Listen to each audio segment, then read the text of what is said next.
Good morning. Good morning. Welcome to Piedmont Unitarian Universalist Church.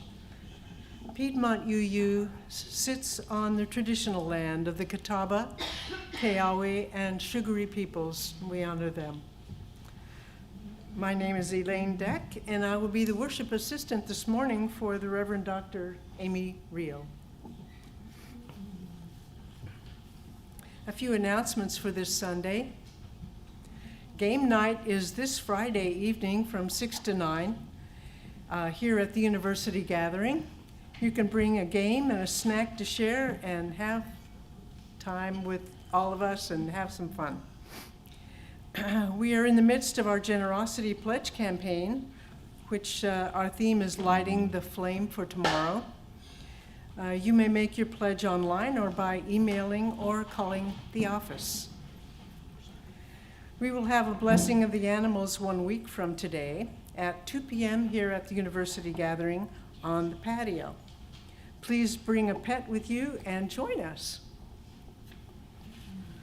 For other important information about our vibrant community, please see your order of service, or if you're on our email list, please check your monthly newsletter and weekly announcements.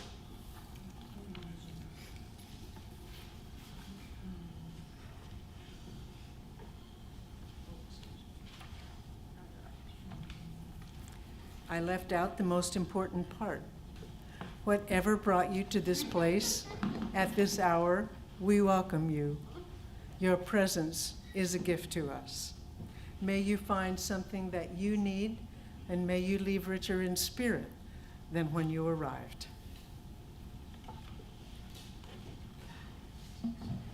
Thank you, Elaine. At our early service, at our Salisbury gathering, all of us kept finding little things we were leaving out, and we were trying to help each other out. So I think something's in the air on this beautiful, wonderful day. So we all gather together with joy and compassion and hope at this time. Now, we light our chalice every Sunday morning as a symbol of the light that burns brightly within each one of us. We light our chalice as a symbol of the light that burns brightly within our church community, especially as we gather together. We light our chalice as a symbol that we are lighting the flame for tomorrow, a tomorrow filled with generosity, love, compassion, and justice. Please join me now in singing the words to Lighting Our Chalice, the symbol of our faith.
Thank you, Anne, as always, so beautiful. I invite us now to please stand as we are willing or able for our call to worship found in our bulletin. We must answer this question: what will we do with our gifts? Choose to bless the world. The choice to bless the world is more than an act of will. It is an act of recognition, a confession of Christ, a grateful acknowledgement. An acknowledgement that in the midst of a broken world, unspeakable beauty, grace, and mystery abide. We choose to bless the world. Our opening hymn is found in our gray hymnal, number 346, Come Sing a Song With Me.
Please be seated, and I'd like to invite any little ones who might be with us today to join me in the front.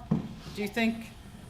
Okay, that's why I'll check with Mom to make certain that little one might want to come out and talk to me.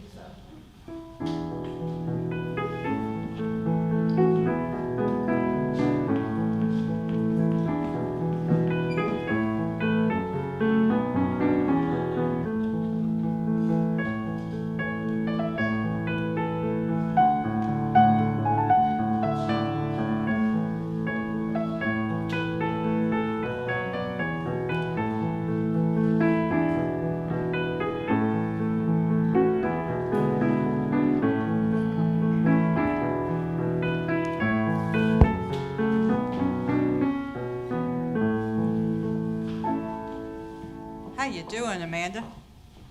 Good. It's good to see you. Hey, Lizzie. Oh, I like those shoes. With Spidey socks. Though, okay, for those of you who cannot get such a great view, they are like sparkling silver shoes with red Spidey socks, Spider-Man socks. So, Spidey. Well, Spidey's a good thing to say too. Yeah. And you've got gold sparkling shoes on. Y'all just look wonderful. Yeah, I've got some little silver shoes I've worn to a couple weddings I've been to lately. So, I like that. So, maybe I'll wear those one Sunday. Who knows? So, anyway, I have a book I wanted to share with y'all this morning, and this is called The Star Keeper. Now, it's written and illustrated by Faith Prey. I don't know if Faith Prey is their real name, but it's a great name, isn't it? So,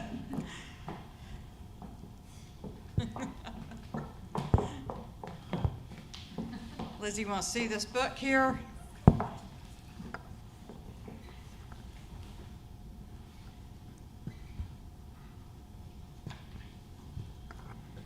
Okay, so here's this little girl, and the book does not tell us her name. What do you think her name should be? I think her name should be Princess Happiness. That is a great name. So we're just going to call her Princess Happiness. So I'm going to tell you something about the book and read a little bit. So here is Princess Happiness, and she is in this world, and what does it look like where she lives, this town? It's like Sad Village. Sad Village. You are so good at coming up with names. This is Sad Village. Yeah, it's rainy, it's gray, no one looks real happy. And so, Princess Happiness, right? Okay, wow, I love that name. So one day, Princess Happiness is out trying to figure out what might take some of the lonely dark away. And she's looking around, and then she's in this pond one day, and she sees this kind of white, shimmering little ball here. Let's see if we can find out what this is, what Princess Happiness found. So she picks it up out of the pond, and it's a star. Yeah, and the longer she held it, it was becoming warm and beautiful and perfect. And she longed, thought, this is so beautiful, and Sad Village is not a happy place. I'm just going to hold on to this. But Princess Happiness could tell that the star didn't want to be kept hidden. The star wanted to be able to shine. It needed the girl to help her shine. So Princess Happiness went around to the village and started talking to some of the really important people in the village, like the mayor, school teachers, maybe a minister, right? Different people around, saying, "Can you take the star and help it shine?" And they all said, "Oh, we're too busy," or "I don't have time for that," or they weren't really sure they believed her.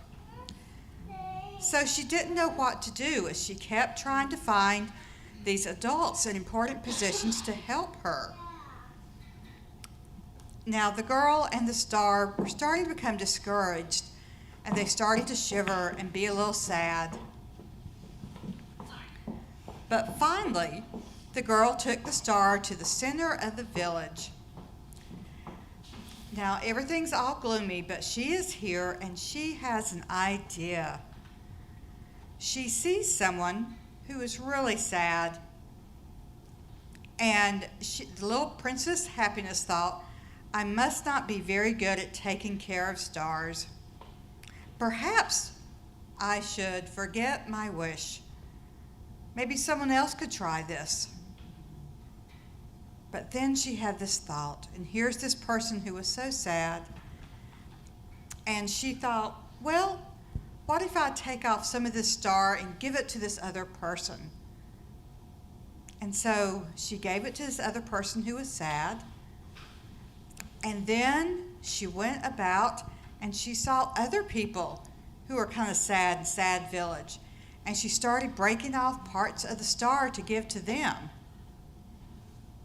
So what do you think may have happened once she started doing this? Everyone became happy in Sad Village. Yeah. And then the Sad Village started to become Happy Village. You are awfully smart. You got it all figured out. Yes. So as this star was being broken off, and as Princess Happiness was sharing it with everyone and being very generous, everyone else became happy too. Now, she thought that as she kept breaking off the star, that it might get smaller and smaller, her little star. But do you know what happened? The star started to grow bigger and bigger. The more of it she gave away, there was more to give. Wow, I know that sounds kind of amazing. And so she kept giving it away to people here. And each time she kept giving some away to all these people who needed a little bit of happiness, it just kept getting bigger. So maybe little Princess Happiness, did know how to be a star keeper. See, she's given it to moms, to people who are a little older, to children, to all the animals around, giving love and light to everyone around. And here she is. The star did shine. Now, it didn't shine all at once, and not in a grand, big way, but gradually, every day, the more she kept giving it away, it grew, and it became warmer, and gave more and more light. And then what finally happens is that sad village, because the star has grown and everyone has been sharing in it, became a very different place. It did become Happy Village. So, Amanda, what do you think that this might, what kind of thing do you think that this might tell us? Do you think this gives us a lesson about how we should live? Yeah, what do you think we might can do to kind of live like Princess Happiness? We can share and make everyone happier and make this world a better place. Absolutely. You are so smart. And every time we share, it doesn't mean we have less. It means we have more and more we can share and give. And sometimes just like giving people a smile like you do every Sunday when I see you, that's a good way to share, and it brings a lot of happiness to people.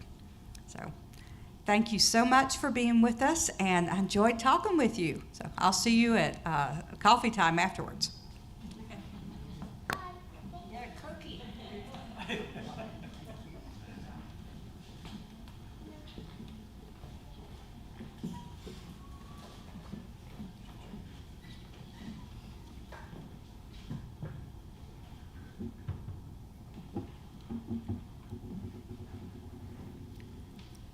So every Sunday we have a time for sharing, the sacred time of sharing. We share our joys and our sorrows, concerns and milestones.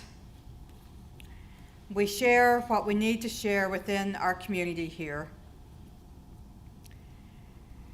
Now, at this time, we will light a candle for the following concerns.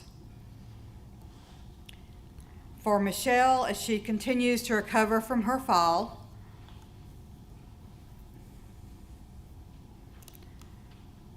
For Holly W.'s son, Henry, who is going to have shoulder surgery in a couple of weeks. It's hard for me to say that word. So he's doing okay right now, not in a lot of pain, but is looking forward to having the surgery.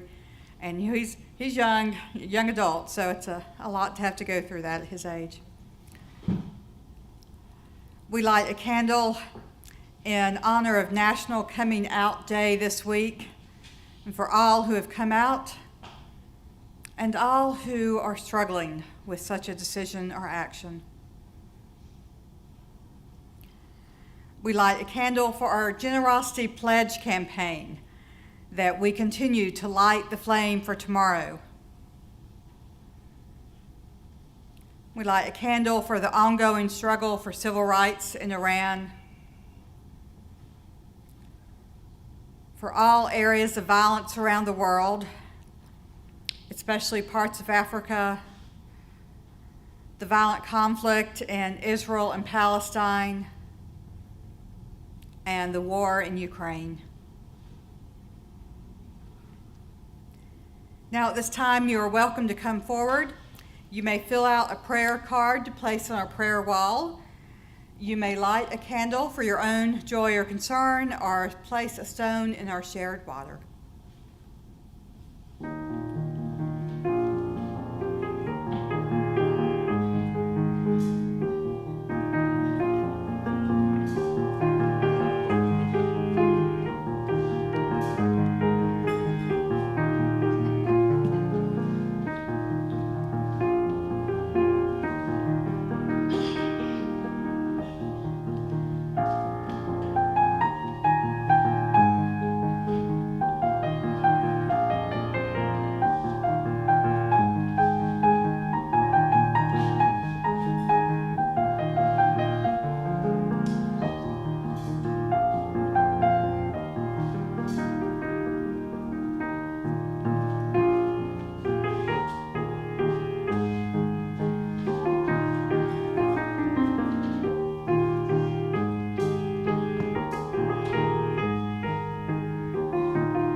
We now light a few more candles for the things we hold in our hearts, which remain unspoken this morning, and also for those who are joining us virtually to honor what is in their hearts as well.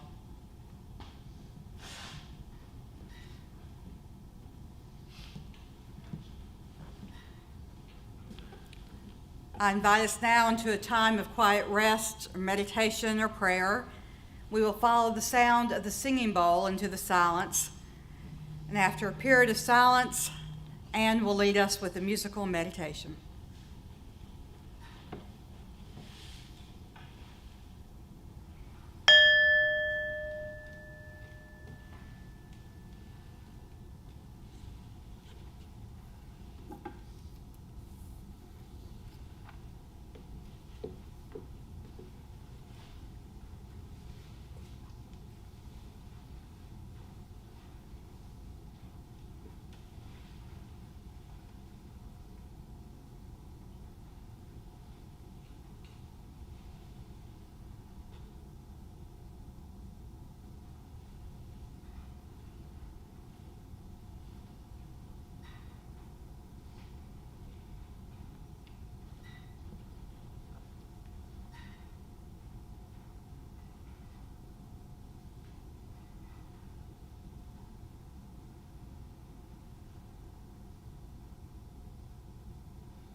This morning's wisdom reading is entitled Generosity by Peggy Senger Parsons.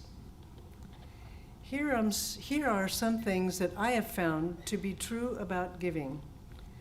It does not matter how much you have or how much you give. If you have 10 dimes, you can part with one.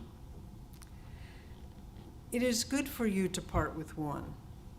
It is especially important to give when you don't feel like it, when it seems risky. It changes you, and you change the world. There is no magic here except this. When you give away some of your stuff, you are freed from the slavery of stuff. You place your bet on the kindness of the universe you trust, and that changes you and frees you from the terrible lie that says there is not enough to go around.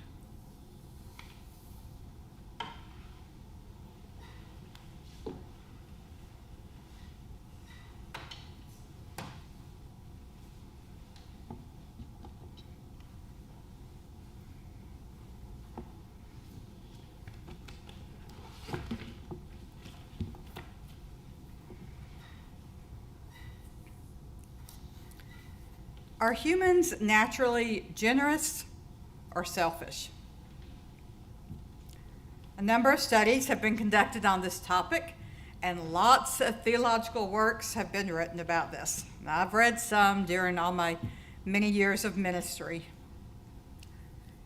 Now, here in the Western world, we've been living under the dogma of St. Augustine since the 5th century. Although it's never been entirely dominant, it certainly has been pervasive. Augustine was the theologian who created the concept of original sin. Humans are born in sin and live in sin, and it's only divine grace that helps them overcome this. Now, before Augustine's views became so pervasive, there were numerous other theologians and religious leaders who believed that humans were created in the image of the divine and were born in original goodness. The British theologian Pelagius in the 4th century wrote that humans see the goodness of the divine when they look into the eyes of a newborn child. I think some of us have had the amazing gift of being able to look into the eyes of a child who's very young. And yeah, how can we only see goodness?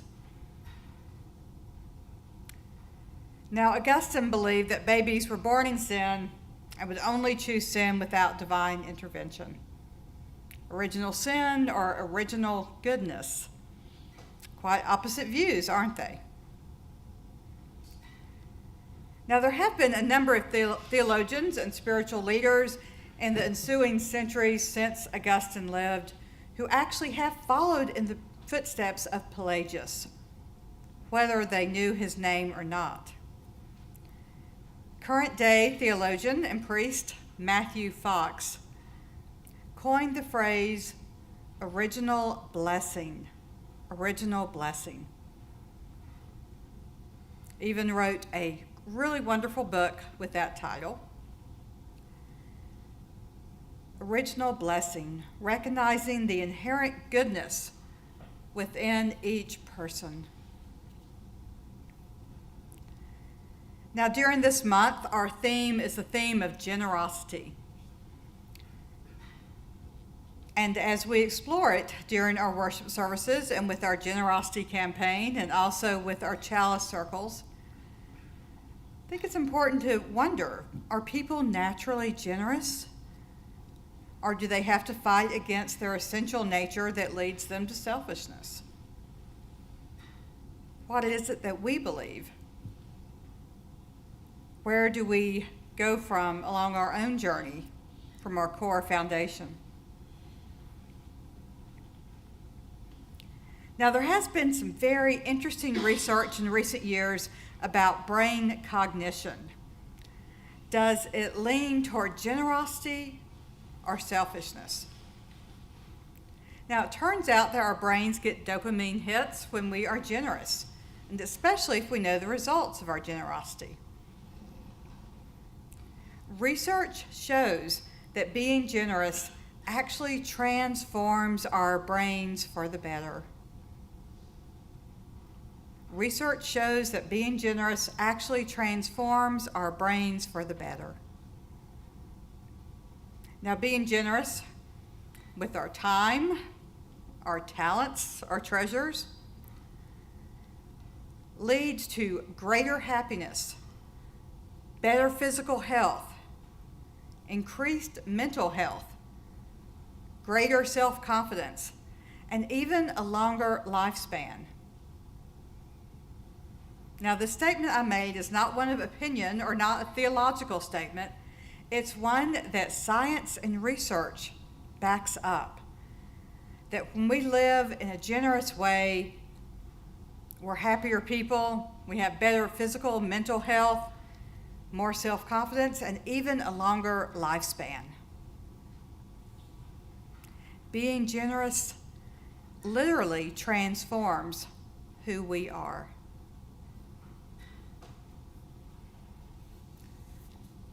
The Dalai Lama once famously said, "If you want others to be happy, practice compassion.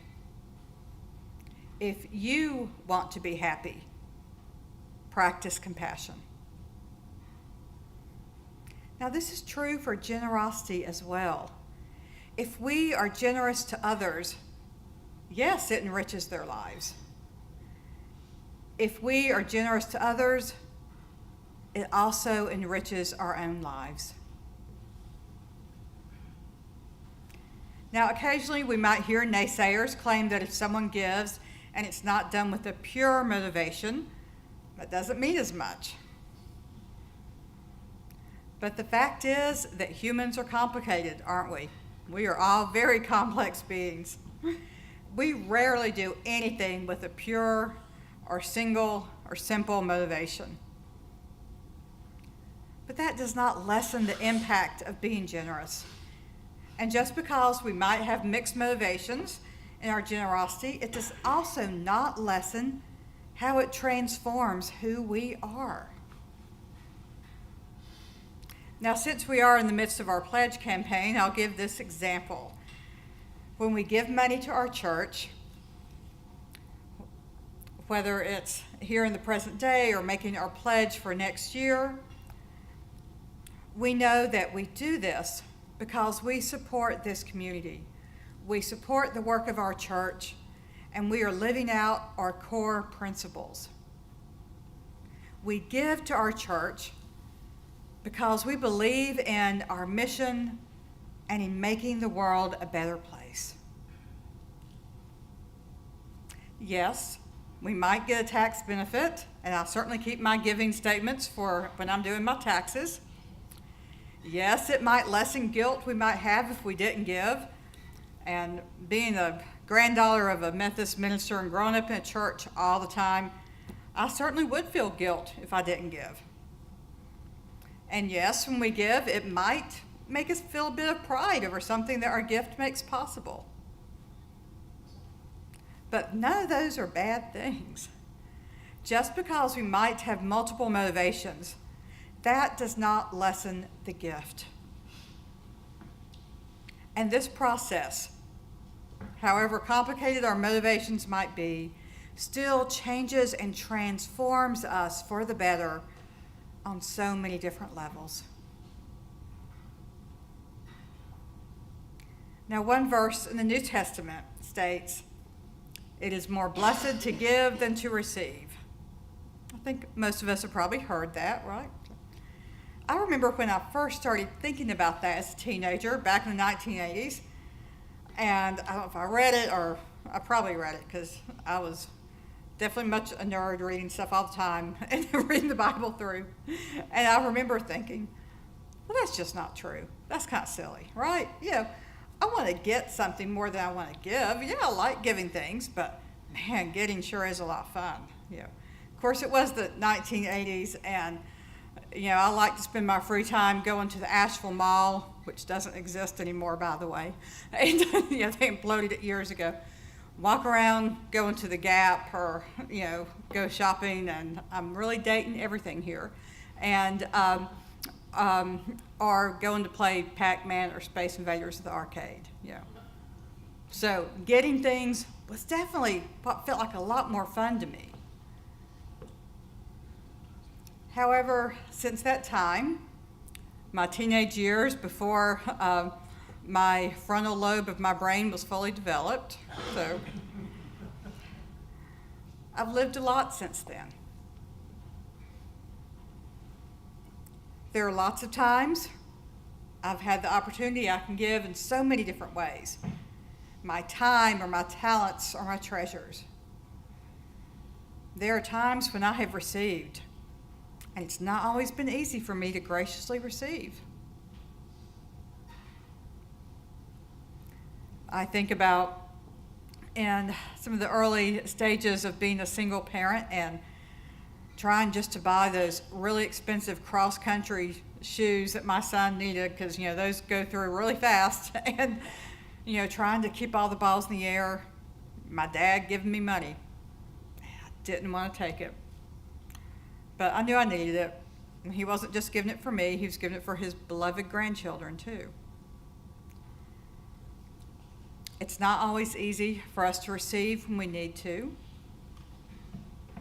And I know that for Dad and my mom, because he didn't do it without her knowledge, of course, there's nothing else in the world they wanted to do but to help their daughter and grandchildren. I want to ask us to take just a few moments to think about a time when we gave, when we were generous, with time, talents, or treasures. Just think about that time where you were generous with what you could share.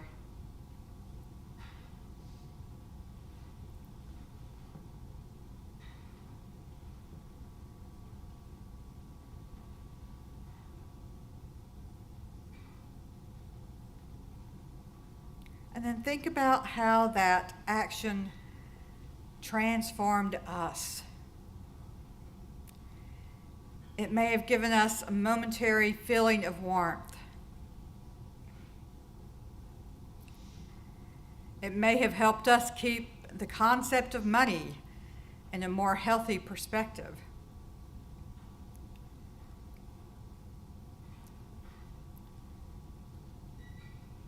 It might have made us more hopeful for the future.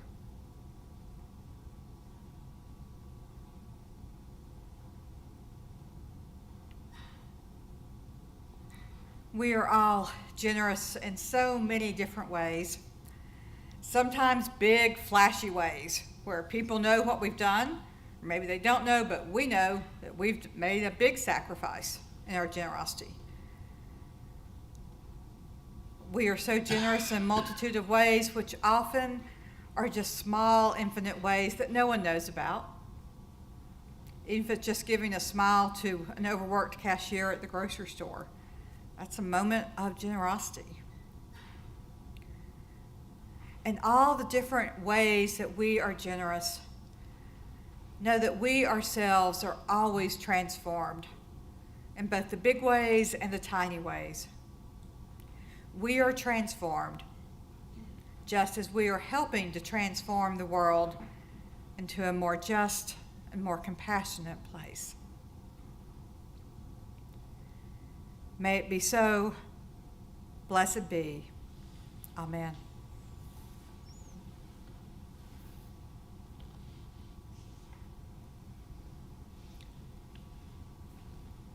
Now, our musical reflection will be a little bit different this week. The choir's not going to be able to join us this Sunday. They will again soon due to some illness. But Anne will play Love is a Mystery by Unaldi, maybe. Okay, she's laughing, so that's not exactly right. But I know Rich has the information on the live stream, so we're good. Okay. Thank you, Anne.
So every month, we take one Sunday where one of our church members will come forward with a generosity moment, stating why they support this church. Now, during our Pledge Campaign month, we are having a generosity moment every Sunday. And today, Isabel Tonkinson is going to come forward. I think most of you know Isabel, one of our newer members, joined with her husband Brian last spring, and they're two wonderful girls. And we consider Isabel's mom, who's visiting again from Germany, one of our bonus members. So I always love to have you here too. So Isabel, I invite you to come forward.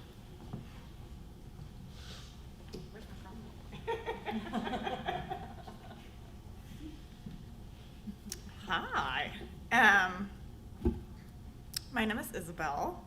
I joined this community with my husband during this year's Easter celebration, so we're both fairly new. Brian is homesick, sorry. He was gonna be with me here today, but not feeling so well. And today I would like to share my reasons for supporting this wonderful community.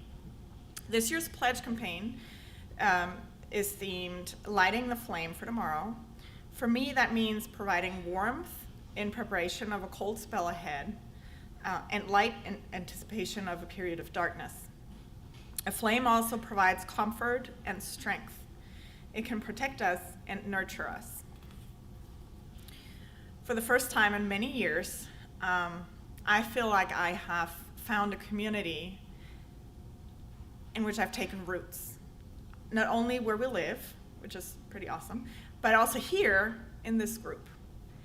From the moment I stepped into this space, I felt not only welcomed, but anticipated, as if you all have just waited for me and my family to finally appear. Yeah, it feels like it.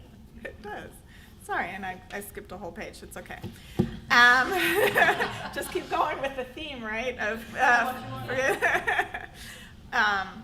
So Brian had found this community and went for a couple of services before I joined him. And one of the first services that I participated in, Amy, and I'm sorry, I'm going to pick on you today, Amy was speaking about Hildegard von Bingen. And I think it was the very first one that I was here. And she did really, really well with all the pronunciations, but afterwards she told me that she had been very nervous about her pronunciations because she knew that I was German, talking to Brian. And I don't think that anybody was ever nervous to speak in front of me. And her confession showed me that my opinion mattered to her. That, I, a perfect stranger that she'd never, seen or talked to before, was on her mind when she was standing up here speaking to all of us. And she openly and without hesitation made herself vulnerable to me. And that showed me that this was a safe space where you could be vulnerable and you could, open yourself up and say, hey, this is how I feel. And that just blew my mind without any judgment from anybody. She was also very genuinely happy to meet me. And since then, I've met so many of you. And everybody who has accepted me for not only for who I am today, but also who inspire me to be better and help me become the person I wanna be. You've welcomed me and my family into yours with open arms. To light a flame, you need kindling and a spark. Sometimes you only need one of each, and other times you need many of both. And each of us can be a spark, and each of us can be kindling. And together we can create a flame that provides warmth and light, comfort and strength. And so I am asking you today to join me in pledging. It takes each and every pledge to ensure that together we're lighting the flame for tomorrow. Thank you.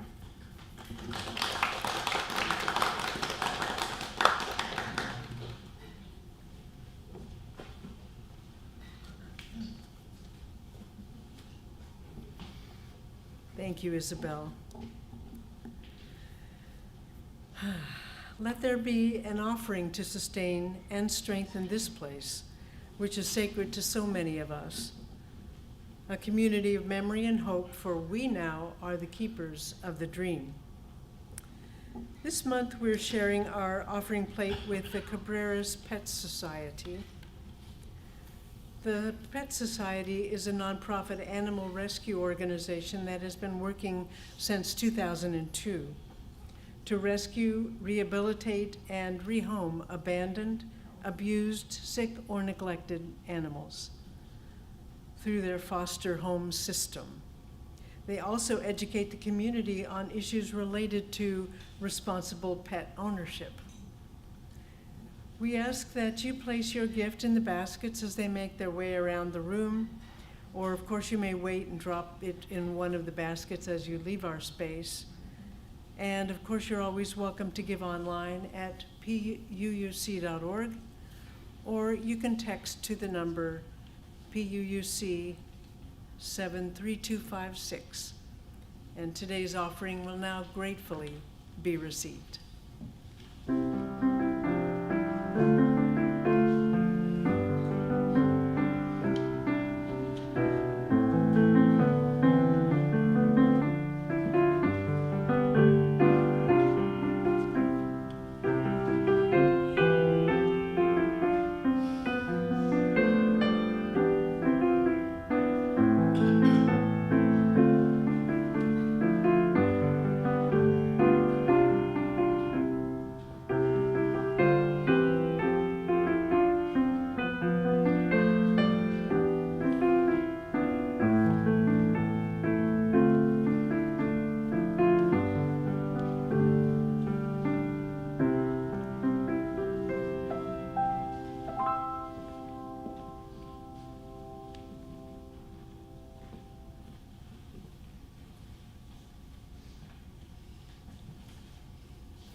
We give thanks for your generous spirits, which are helping light the flame for our tomorrow and to light the flame for compassion and love and justice in our community.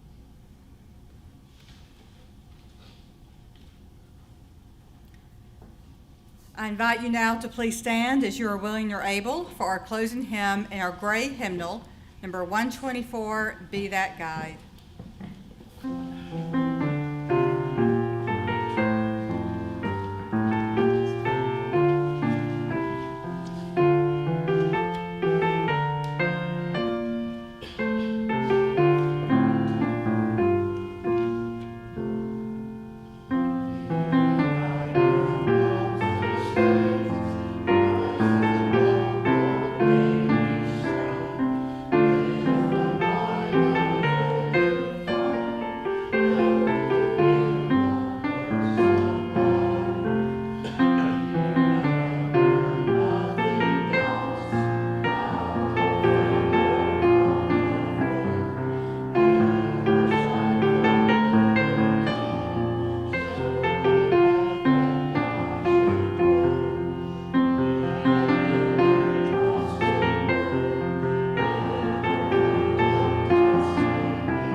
Before we extinguish our chalice, I offer thanks for all the many volunteers who help make our service possible each Sunday. I also ask before you leave the space today, if you will place your hymnals back on the cart near the piano, that will be a big help. So let's end as we do each Sunday by taking a moment to give thanks, either in our hearts or with words, for the things for which we are grateful today. My mom. Yes. Help and drop everything whenever I need her. Isabel's mom, always just going to hop on that plane and come help. Yes. This beloved this beloved community. It's wonderful fall weather we've been having. Yes, wonderful fall weather, gorgeous weather. So, Indigenous Peoples Day. Indigenous Peoples Day. Peoples' Day tomorrow. Yes, tomorrow. Yes, thank you, Gio. Our tech team. Okay. Heard our tech team. People's Month, Oh, Indigenous Peoples Month too. Yes. day later in the month. Visitors, always. Yes. Well, I'm thankful that both my children were married 5 weeks apart. I'm never getting over this. They will always hear how they did this to me, but 5 weeks apart. But and that both ceremonies, and weekend events just went so well, and they're both very happily married to very wonderful people. I'm very grateful for that. Yeah. They're grateful for you. Thank you. I think they are grateful for me. Yes, they're. So I know we have so much for which we are grateful today, and we give thanks for all these things which we hold in our hearts.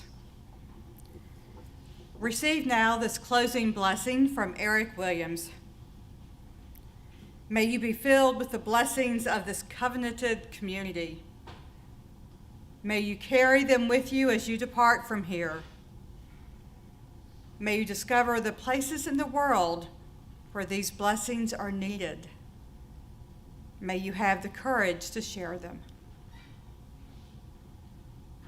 We now extinguish our chalice, but we carry its light, its warmth, and its meaning with us until we meet again. May we go in peace, believe in peace, create peace, wherever we may wander. May it be so.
Doesn't seem to have made a big difference.